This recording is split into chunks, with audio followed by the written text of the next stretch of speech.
What's up, everybody? Welcome to Move the Sticks, and a happy Thanksgiving to everybody as you're listening to this. Hopefully, you're getting your little workout in, a little pre-meal workout. Buck, are you a workout in the morning? I think I recall you being a turkey trot guy. Get your little 5K in. For the longest time, like get a little 5K in, get ready to go. Make sure that you've pre-burned a bunch of calories so you can post race consume a lot of stuff, and so it should be a fun day. Yeah, are we? What are we doing here? You kind of got a bike yoga. What are we doing for today? Well, we're on our own, so we're gonna have to just kind of do it by ourselves. So it's just be me and the bike, just kind of going and seeing how many minutes I can lonely log. work. Yeah, just do the work. When everyone is asleep, I'll be there trying to make it happen. Me and the Peloton. There you go, getting after it. I love it. All right, today we are going to talk about some Coach of the Year candidates on this Thanksgiving. Also going to look at our rookie impact scores as we do each and every week. And then it's our featured game of the week presented by DraftKings Sportsbook, which is going to be Bills and Eagles. We'll jump into that as well. But, Buck, you wrote an article on this, candidates for the Coach of the Year, and some interesting names on here. I want you to rattle off your top 5, and I'm going to see if I can't find one that I think is missing that we should add to the mix. Go ahead. Okay, top 5. We'll do it in no particular order because this was written last week before the games took place. But Mike Tomlin, D'Amico Ryans, Dan Campbell, Kevin O'Connell, and Kevin Stefanski are the 5 guys that I have in serious consideration for Coach of the Year. All right, that's a good list here. Let's start at 5. We'll work our way down. Give me the case that you would make for these guys winning the award, then I'll give you the 2-3 names outside the list that I think deserve some attention. Yeah, Kevin Stefanski, overcoming the adversity that he's faced. This is a guy that finally expected to have his franchise quarterback in Deshaun Watson. He thought he would not only have him, but he thought he would have Deshaun Watson playing at a high level. Neither of those things materialized. Deshaun wasn't playing great, had some flashes, but wasn't playing great. And then he's hurt and he's out for the year. So what Kevin Stefanski's had to do is, look, try and figure out how to run this offense without Deshaun Watson, without Nick Chubb, while leaning on a defense that is getting it done. So first he reels off a few wins with P.J. Walker. He then inserts DTR, Dorian Thompson-Robinson, into the lineup, and they continue to do it. This is a team that is now sitting at 7-3, strong possibility that they're going to make the postseason, and it's only because Kevin Stefanski has adapted the way that he approaches the game, the way that he calls the game, and is really leaning on a defense that Jim Schwartz has balling at an unbelievable level. Yeah, I think he absolutely belongs on this list. When you lose your starting quarterback and you've rolled through a couple different guys and you're just finding ways to win games, to me, that's the Coach of the Year is just overcoming obstacles and finding ways to win games. And I think that there's so many close games in this league. You find a way to win more of those than you lose. You get yourself to the playoffs. You get yourself into the Coach of the Year discussion. I'm with you on Kevin Stefanski. Number 4 on the list might be number 1 for me in Kevin O'Connell. Buck, make your case. Oh, look, man, we talk about a team that was expected to rebuild in the Minnesota Vikings. Not only are they not rebuilding, but they're contending. And they're contending because he hired Brian Flores in the offseason to remake the defense. The defense is one that is confounding and confusing everybody with that cover zero, read blitz scheme that he's utilizing. But the work that he's done quickly with Josh Dobbs, Kirk Cousins was playing great football for the Vikings. He gets hurt. Josh Dobbs comes in. No practice, gets on the field, has an outstanding game, wins his debut, and then I'm watching them, and even in a loss against the Denver Broncos, it is as if Josh Dobbs has been their starting quarterback for years. No slowing down. He's found a way to get this game plan fully expanded without confusing the quarterback. To me, that is a great coaching job, and because we know Kevin, Kevin just does a really good job of making things very, very easy for his players. Great personality, great communicator, and all of those things have gone into his players playing really well. Not only Josh Dobbs, but how about Jordan Addison coming out of SC, stepping onto the field, filling the number 1 role with Justin Jefferson out. You think about your teams and the coaches of the year candidates, you need to be able to do the most with the least. He certainly maximized the talent that's been at his disposal. That's why he's a big-time candidate for me. Yeah, and also, they didn't start out great. So you're not starting out great, and then you lose Cousins along the way, and so you've got to completely turn it around. And he did it with Josh Dobbs, just arriving newly in the building. He's done an unbelievable job. Kevin will be in the mix here for Coach of the Year if they keep this going. Dan Campbell and the Lions, just continuing to build off of what he did last year, Buck. Yeah, just continue to do that. And DJ, we've kind of talked about the trend that we might see in the coaching cycle, the rough and gruff type, the former player getting the opportunity to do it. Kevin O'Connell spent time in the league. Now you talk about Dan Campbell, another former player who is having success. You're going to see more of this. And the thing about Dan Campbell's success, downtrodden franchise, didn't have an identity, and he found a way to really impose his will on the team. This is a tough, gritty football team, one that reflects the city of Detroit. He's done a really good job with Jared Goff. Jared Goff was kind of viewed as a throwaway piece in the trade when they shipped up Matthew Stafford to get a bunch of picks. And Jared Goff has just played at a Pro Bowl level for them. This is an offense that's balanced. They're tough up front with their offensive line. Defensively, they could play better, but, man, they do a lot with Aiden Hutchinson kind of leading the way. This is just a really, really good team.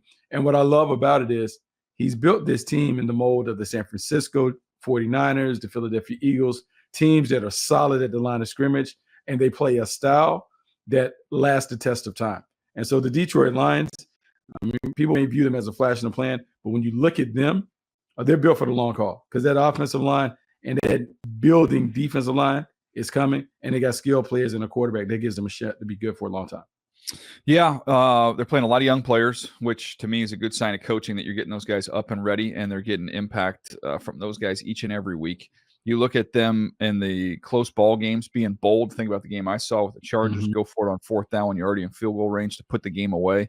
So it's a bold, aggressive style that he's playing there. And just last week, they're down, not playing great offensively, showed some grit and some toughness to come back and win that game as well. So, yeah, Dan Campbell has done a masterful job there, really building the team in his image, which gets me to number 2 on the list because I think you could say the same for DeMeco Ryans in Houston.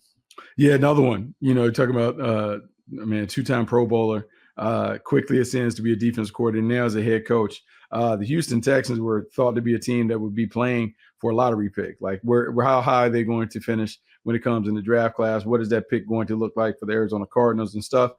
You're the Cardinals. You're a little disappointed because right now the Houston Texans are in the playoff tournament, and they're playing a first-place game this weekend against the Jacksonville Jaguars that no one envisioned. Let's start with the quarterback, C.J. Stroud. Man, say what you will about C.J. Stroud, whether they wanted him or didn't want him or whatever, it has worked out well for the Houston Texans. He is playing at a high clip. He's playing with a maturity beyond his years, and his confidence, his swag has been infectious. They got a bunch of young, unheralded playmakers that are making plays. Tank Dell, Nico Collins, you got Noah Brown. All of these guys are contributing. And then on defense, it's nothing complex about what they're doing, man. They just play hard. They're physical. They're running to the ball. All the things, when you see a team that plays hard, that gives effort, don't make a bunch of mistakes, that's coaching. And he's found a way to take a team that was a loser and turn them into a team that's on the verge of winning and winning big. Yeah, no doubt. Again, I look at these teams, they're relying on so many young players, and we'll get to the rookie impact scores from this last week. But with Houston, I mean, that to me is a sign of a coach. Anybody can take a bunch of stud veteran players, throw them out there and let them do their thing. But when you're getting, I mean, especially at the quarterback position, you're getting a rookie quarterback up and running, rookie receivers, rookie defensive end, rookie linebacker. Like they're playing all these young players and they're getting them to play at a very high level. To me, that's a sign that you're doing things the right way. And I give DeMeco Ryans a lot of credit. I think you could say he's almost in the mold of the guy that you have at the very top of the list of Mike Tomlin. Yeah, Mike Tomlin, talking about doing the most with the least. This is a team that is defensive driven, not because they wanted to, but because they've had to be, because offensively they've been terrible. They've been terrible all year long. I mean, you talk about a team that struggles getting to the 20-point mark, but it doesn't matter because they continue to win. And of all the coaches and teams that really embrace winning ugly, I think the Pittsburgh Steelers embody that. No ego involved in it. They just try and find a way to win games. They win it. They don't apologize for it. They get it done. Now, a little more scrutiny on the team because he just fired Matt Canada, the offensive coordinator. They weren't being very productive. He talked about it's about scoring points, and they need to score points. But even with those issues, they still are a team that is right there. They're still right in range to win the AFC North. They're right there to go into the postseason. I think you have to tip your hat to the job that he's done so far. No doubt. Yeah, again, and making the tough decision. First time since 1941 they fired a coach in season. So going outside the norm a little bit, knowing that it was a desperation time and you need to make the move. You can't sit back and wait any longer, and he makes that change at the offensive coordinator position. All right, I'm going to give you the 3 coaches I thought deserve to be in the conversation, whether or not, however you rank him. We still got some season left to go here, but here are the three names: Nick Sirianni, John Harbaugh, Shane Steichen. I think you can make a case that all three of those guys have done a really nice job this year. Oh, you absolutely can make a case for it. Let's start with Sirianni and the Philadelphia Eagles. The toughest thing to do, DJ, is when you lose the Super Bowl is to then bounce back and come right back and have maybe even better team than you had the year before. Everyone talks about the motivation to go back, but the challenge is you're motivated to go back to a game in which the road is going to be more difficult to get back because you play a tougher schedule. Everyone knows exactly who you are. And can you shake the hangover of losing when the confetti falls on your shoulders, but it's not for you? Hard, challenging, difficult. I don't know if there's a coach. I'll say this, like, I'm sure some people get annoyed with his antics, but it works in Philly.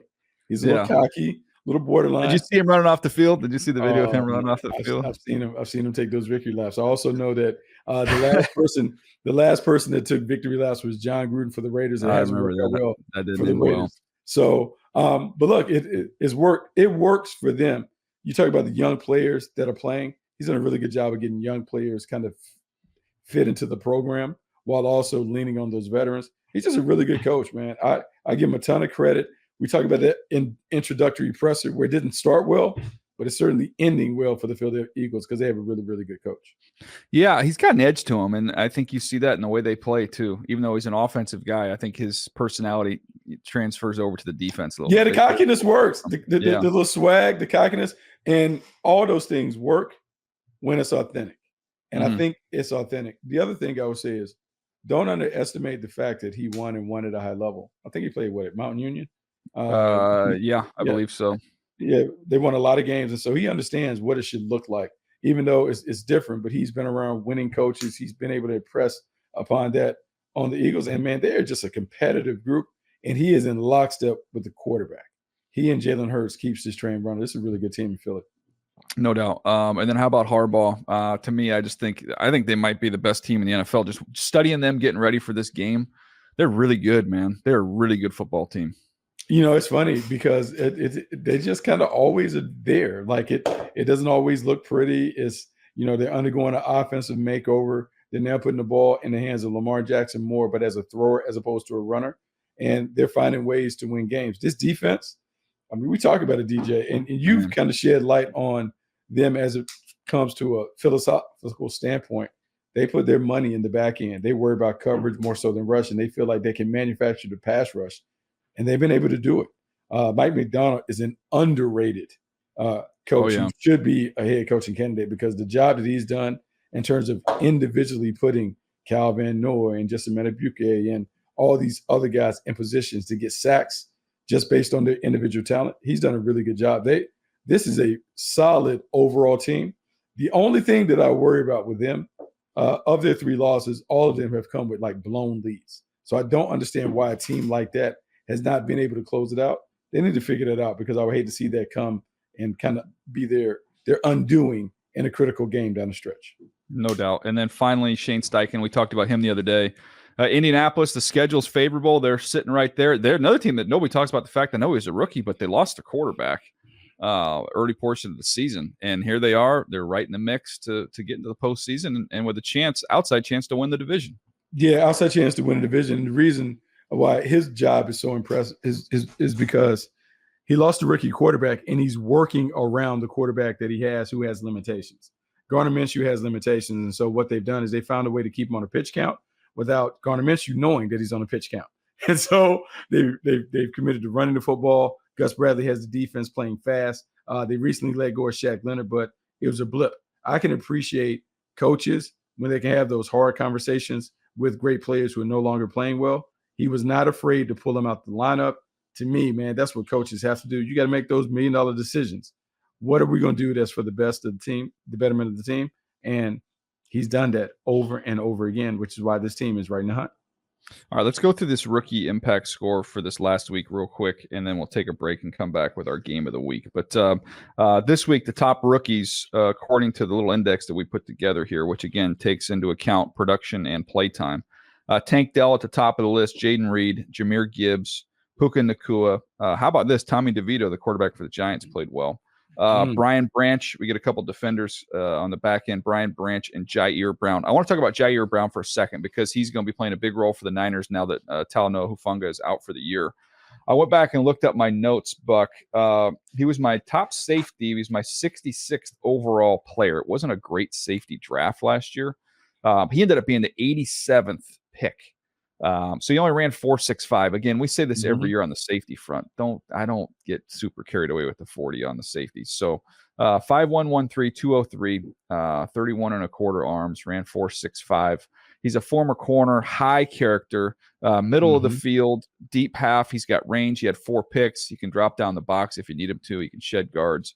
He runs with tight ends easily. You watch the Auburn game. He has a sack and a forced fumble. Thought he played with a real physical edge, plays bigger than his 203 pounds. But when you've got intelligence, you've got ball production, and you've got toughness, those safeties can play every day, all day. And it's no surprise that he's jumped right into the lineup and looks really, really solid.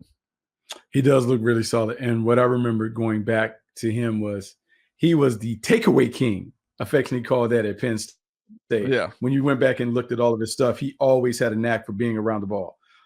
Interceptions, forced fumbles, fumble recoveries, just always around the ball. And what we've learned, DJ, guys that do it in college, they continue to do it in the pros. And so we can worry about the speed and those things, but when you watch the plays that he made, to me, they were instinctive plays. They weren't just random plays where the ball just hit him in the chest. He made those plays, and he has continued to make those plays as he's ascended to the National Football League. He's going to step in. He has big shoes to fill, but man, he's an impact player who should make an impact on this defense. Yeah, and the 49ers hitting on mid-round picks, that's huge. Any championship. Man, it's amazing. Isn't it amazing how some teams can do that? How some teams just have a knack for being able to find guys 3rd, 4th round. That's okay. We'll take him. He's a good player. Like, whatever you guys think about him not being fast enough, whatever. He was productive in college. We can put him in our system. He'll be productive. And some teams just can continue to do it. It's really an amazing phenomenon. It's all right there for him. All right, let's take a break. We'll come back. We'll hit the game of the week. It's time for the MTS Game of the Week presented by DraftKings Sportsbook. This week, it's the Buffalo Bills taking on the Philadelphia Eagles. The spread is -3.5 favoring the Eagles. The over-under is 48.5. DJ, I'm going to be honest with you. At the beginning of the year, I would have been really excited about this game because I thought we would have got 2 of the top teams in the respective conferences. It would have been another battle royale. Lost some of that luster a little bit, but maybe the Buffalo Bills are coming back. They made the move. Offense coordinator, they get rid of Ken Dorsey, elevate Joe Brady. Offense look different. They're kind of moving. To me, this is a test for the Buffalo Bills against the Philadelphia Eagles because if they knock off the Eagles, the narrative begins to change around the Buffalo Bills again. We then begin to reconsider them as a legitimate title contender because they made the move on offense. And if it looks like it looked last week, we'll be optimistic that this team can get on track going into the tournament. Let me give you my quick 2 cents, my idea for Sean McDermott. Take it or leave it. But you are playing against a Philadelphia team coming off their biggest win of the season. And by the way, I don't know if you saw the ratings for that game. It was like it's the most watched Monday Night Football game in a zillion years. And I think it's the most watched regular season game going back to like a Thanksgiving Day game several years ago. So that was as big of a regular season game as we've ever seen with it coming down to the very end, very emotional. The Eagles are on a short week. If I'm Sean McDermott, Buck, I might come out and I might go tempo early in this game. See if this isn't a little bit of a tired Eagles team, mentally, emotionally, physically. Because they poured a lot into the game. Yes, they did. I might come out and try and push the gas pedal down a little bit if I'm the Bills. Well, why not? And I also think, like, when it comes to tempo, pushing the pedal a little bit might help your quarterback continue to play at a high level. There is something about tempo that simplifies the game for quarterback, getting them in a rhythm. They have to see a couple layups go in, and then you kind of jumpstart this offense. You put the defense on the heels. And so rather than you being reactive, you're now in attack mode. To me, Josh Allen plays better when he's in attack mode. When he's going, they just kind of let him be the one-man show that he is. That's Buffalo Bills football. We can say, hey, they need to take it off of him. But now it's money time. And to me, I'm going to put the ball in number 17's hands. And I'm going to say, look, you're going to decide our fate one way or the other. But we're going to ride or die with Josh Allen making plays. And look, the only way that he can make them, that improvisational fashion. Yeah, I think also get the ball out quick. To me, I think getting a rhythm, getting a little hurry up, get a little tempo going, get the ball out of your hands quick. because you don't want to hold the ball back there against this Eagles front. I think that's key on that side of the ball. Then you flip it over to the other side from the Eagles standpoint. I think they found a little something here with DeAndre Swift getting him going. I don't know that you want Jalen to have to carry quite as much of the burden as he did last week. I think he had 12 carries, something like that. So maybe back off him a little bit, see if you can't keep DeAndre Swift rolling here. Yeah, DeAndre Swift has given them some pop in the running game. And I just think really the threat of Jalen running can continue to allow DeAndre Swift to have big games. All he has to do is pull it once or twice early, makes the defense respect him, and then you'll start seeing those zone reads and power reads that go to DeAndre Swift. You start seeing those plays start delivering explosive plays. And then the one-on-one battles on the outside. You're the Buffalo Bills. You got to figure out how you're going to stop A.J. Brown and Devontae Smith. You can only double one of those guys. The other one has shown the ability to hurt you on big plays. Devontae Smith being able to get over the top and behind the defense. They give you a lot to think about. If I'm Buffalo, number one emphasis is we got to play clean. We got to make sure we don't have any penalties to give them extra downs, extend drives. And then we got to somehow find a way to stop the running game, even though we're light up front. Still have to make Jalen Hurts become a passer. He has to throw it. You want to make him throw it 35 plus times. If you do that, you got a chance of getting a turnover, getting what you want to help your team get the ball back to Josh Allen. Yeah, I think this is a close game. I think I probably still lean towards the Eagles, but I think it's a very close game. I think it'll be intriguing to see the start of this game, to see what happens to get this game going. Can the Buffalo Bills jump on them early? To me, that'll be the key. That will be the key. I'm going to go with the Buffalo Bills in this. I think the Buffalo Bills see this as, look, the last hurrah. This is how they can save the season. So give me the Bills in a bit of an upset. That was the MTS Game of the Week presented by DraftKings Sportsbook. New customers can bet just $5 and get $200 in bonus bets instantly. Download the DraftKings Sportsbook app and use code MTS. That's code MTS only at DraftKings Sportsbook. DraftKings Sportsbook, an official sports betting partner of the NFL. Well, Buck, it's time to go eat, man. It is Thanksgiving. I'm hungry. It is time to go get a little grub here. So we wish all of you out there a very happy Thanksgiving. On this Thanksgiving, I want to take this time to say I'm thankful for you, Buck. I'm thankful for your partnership over all these years. I'm thankful we celebrate our 1,000 shows together this year. It's been a great year. We went to 5 days a week, so we're doing even more Move to Six than we've ever done. But I'm very, very thankful for your friendship, and I'm very thankful to have you a partner on this journey, man. Hey, man, I appreciate the graciousness. I'm appreciative for you and all the things that you have done for me, all the things that we've accomplished together. I'm really excited, man. We talk about the last 1,000 episodes and the things that we've accomplished. I can't wait to see what the next 1,000 look like. I'm thankful to you. I'm thankful to the fans, the listeners, the devoted listeners, Nabil, the crew, everyone who helps us look good behind the guys that work behind the glass. Like, this has been fun. One of the best things that I've ever been a part of. No, it has been it's been a fun ride, and we're just getting started here. Plenty more to come throughout this season, and then we'll start getting into the draft where we really start digging in and having some fun right in our wheelhouse. So anyways, hope you guys have a wonderful Thanksgiving. We'll be back here tomorrow with one more episode. Be on the lookout for that right here on Move the Sticks.